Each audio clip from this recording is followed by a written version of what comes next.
இருக்கிற ஒரு ஹாஸ்பிட்டல்ல இருந்து இனோய்னு ஒருத்தன் எழுந்து, நான் எப்படி இங்க வந்தேன்னு அவன் முன்னாடி இருக்கிற ஒரு 3 பேஷண்ட் கிட்ட கேட்க, அவங்க இவன கண்டுக்கவே இல்ல. அங்க ஒரு டாக்டர், "நீ மலையில ஏறும்போது கீழ விழுந்துட்ட.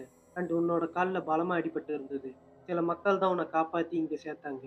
கவலைப்பட தேவையில்ல. உன்னோட கால் கிட்டத்தட்ட சரியாயிடுச்சு.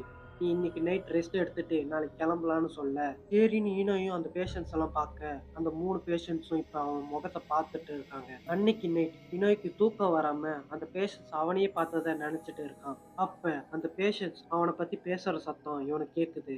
ஈனோயும் எழுந்து பார்க்கறான். அங்க யாருமே இல்ல. சரின்னு ஈனோயும் படுக்கலான்னு போவ, அந்த 3 பேஷண்ட்ஸும் பக்கத்திலேயே நிக்கிறாங்க. அவனும் பயத்துல கண்ண மூடுறான். மறுநாள் அந்த ஹாஸ்பிட்டல விட்டு அவன் கிளம்புறான். ஹாஸ்பிட்டல விட்டு இனோய் வெளிய வரும்போது, அந்த 3 பேஷண்ட்ஸும் ஹாஸ்பிட்டல் மேல நின்னு பான்சாய் சிரப்ன்னு ஒண்ணு பண்றாங்க. ஈனோயும் ஒரு டாக்ஸில ஏறி போயிட்டு இருக்க, அந்த டாக்ஸி டிரைவரும் நீங்க நல்லா இருக்கீங்களான்னு சொல்லி அவன்கிட்ட கேட்க, ஈனோயும் இங்க இருக்கிற பேஷண்ட்ஸ் நான் ஹாஸ்பிட்டல் விட்டு கிளம்புறேன்ட்டு பான்சாய் சிரப் பண்றாங்க. ஆனா அது பார்க்க கொஞ்சம் வித்தியாசமா இருக்குன்னு சொல்ல, அப்ப அந்த டாக்ஸி டிரைவரும் கார நிறுத்தி வினோய் கிட்ட வெளிய போன்னு சொல்ல, அப்ப அந்த டாக்ஸி பின்னாடி ஒரு லாரி வந்து மோத, அந்த பேஷண்ட்ஸும் ஜென்பாய் ஜென்பாய்ன்னு சொல்றாங்க.